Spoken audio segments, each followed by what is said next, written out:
नमस्कार मित्रों, मैं doctor Bhupendra vastu Shastri vastu solution India में आपका हार्दिक स्वागत करता हूं। दोस्तों, आज जिस विषय को लेकर उपस्थित हुए हैं वो विषय है हमारी पुश्तैनी प्रॉपर्टी क्यों विवादित होती है।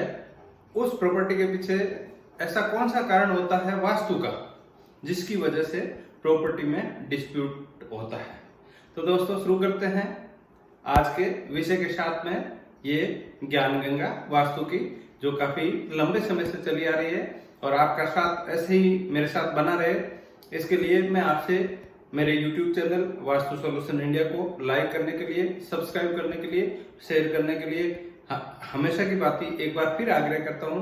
तो दोस्तों, शेयर करना न भूलें और अपनी उपस्थिति जय माता दी के रूप में अवश्य दर्ज कराएं। साथ ही आपको अगर किसी भी प्रकार की जानकारी लेनी है तो कमेंट्स में कमेंट्स करें। वहां पर जो ज्यादा कमेंट्स आएंगे उस कमेंट्स पर मैं नेक्स्ट एपिसोड में आपको उस समस्या का हल बताने की कोशिश करूंगा। तो चलते हैं अपने विषय पर, पुश्तैनी प्रॉपर्टी और वास्तु का संबंध। दोस्तों, जब भी प्रॉपर्टी की बात आती है, जमीन की बात आती है, भूमि की बात आती है, तो आपको मंगल को याद करना ही पड़ेगा। मंगल मीन्स दक्षिण दिशा का स्वामी, इन ग्रहों का सेनापति।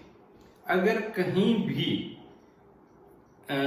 जहां निवास कर रहे हैं वहां पर साउथ में दोष है तो उनके बहुत सारे कारण हो सकते हैं। उन कारणों में से अपन बहुत सारों में चर्चा नहीं करके सिर्फ एक कारण की चर्चा करते हैं कि अपनी पुश्तैनी प्रॉपर्टी में झोल कब होता है, या पुश्तैनी प्रॉपर्टी में विवाद कब होता है, या भाइयों में बंटवारे को लेकर के बहुत जगह ऐसा देखा गया है कि बंटवारे के माध्यम से बहुत बार कोर्ट कचहरी हो जाती है, या किसी को अपना हिस्सा छोड़ना पड़ता है, या उसको अपना पूर्ण हिस्सा मिलता ही नहीं है, या प्रॉपर्टी मिलती नहीं।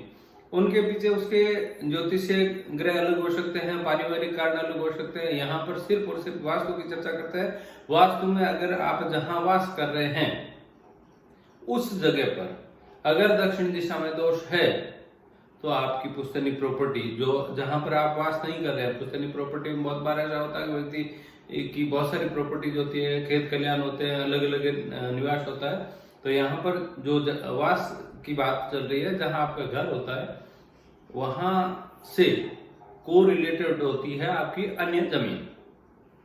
जहां आप वास कर रहे हैं वहां पर अगर दक्षिण दिशा में किसी भी प्रकार का दोष है तो बंटवारे को लेकर के, या कागजों को लेकर के, या किसी भी प्रकार की हदबंदी को लेकर के आपके पारिवारिक विवाद होना तय है।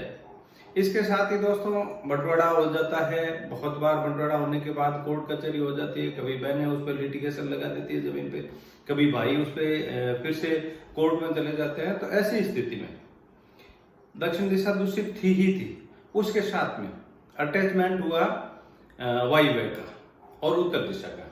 अगर किसी भी रहवासी इकाई में दक्षिण दिशा में वास्तु दोष है और साथ में वायव्य भी दूषित है और उत्तर दिशा में भी दूषित है, तो कोई महिला वर्ग, स्पेशली बहन कह सकते हैं, बुआ कह सकते हैं, या कोई और महिला जो उस जमीन में लिटिगेशंस करवाएगी या कोर्ट कचहरी में किसी भी प्रकार की बाधा उत्पन्न करने की संभावनाएं बनती है। और दक्षिण के साथ साथ अग्निकोण दूषित है तो बिना कोर्ट के मामला नहीं सुलझता है, इतना वास्तु का प्रभाव होता है। अब बहुत बार ऐसा भी कहना सुनने को मिल रहा है कि मेरे पास तो घर की जमीन ही नहीं है, मैं जहां रह रहा हूँ होल लाइफ किराए से रह रहा हूँ, और मेरी दादा परदादा की जो जमीन थी वो विवादित हो गई। तो भैया, आपने जहां भी होल लाइफ अपनी जीवन व्यतीत किया है वो ऐसी जगह पे किया है वहां पर दक्षिण का वास्तु दोष है। दक्षिण के साथ में और भी दोष हो सकते हैं, खास करके आग्नेय कोण, वायव्य कोण और उत्तर दिशा। इसलिए किसी ने ठीक ही कहा है, दिशाएं सुधार लो, दशाएं सुधर जाएगी। वास्तु दोष रहित जगह पर अपना निवास करें। वास्तु से अपनी जीवन में बहुत कुछ बदलाव आ सकता है। मैं इतना ही कहूंगा कि ये प्रैक्टिकली आप करके देख लीजिए। अगर किसी भी व्यक्ति के वास्तु के रिगार्डिंग अगर कोई दोष या समस्या है तो मुझे कमेंट्स में अवश्य कहें। एक बार अपनी उपस्थिति जय माता दी के रूप में लगाना न भूलिएगा। धन्यवाद। इसके साथ ही मैं आपसे वादा करता हूं कि कल फिर हाजिर होऊंगा, लेकिन आपके कमेंट्स पढ़ने के बाद। जिस सब्जेक्ट पे मेरे पास में ज्यादा कमेंट्स आएंगे उसी सब्जेक्ट को लेके उपस्थित होंगे। जय माता दी।